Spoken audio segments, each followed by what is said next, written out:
नागेश्वर महादेव मंदिर गोळेगाव येथे मूर्ती स्थापना निमित्त कपाटे बाबा यांच्यावरती भंडारा आयोजन करण्यात आलं होतं।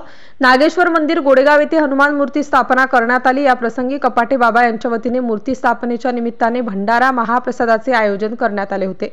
मूर्ती स्थापना प्रसंगी नागेश्वर महादेव मंदिर गोळेगाव येथे तसेच पंचक्रोशीतील हजारो भक्तगण मूर्ती स्थापना निमित्त मोठ्या उत्साहाने नागेश्वर मंदिर गोळेगाव येथे भक्तजन आले होते।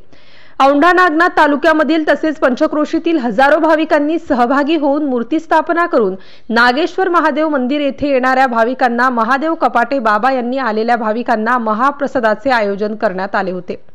या प्रसंगी हनुमान मूर्ती स्थापना निमित्ताने मूर्ती पूजा करून पंचक्रोशीतील हजारो भाविकांनी नागेश्वराचे दर्शन घेऊन मूर्ती स्थापना निमित्ताने नागेश्वर मंदिर गोळेगाव येथे मोठ्या उत्साहाने मूर्ती स्थापना करण्यात आली। नागेश्वर मंदिराचे कपाटे बाबा यांनी आलेल्या भक्तांसाठी महाप्रसाद भोजनाचे आयोजन करण्यात आले होते।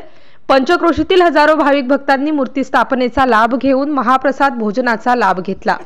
न्यूज 9 मराठीसाठी नागनाथ मुळे, औंढा नागनाथ।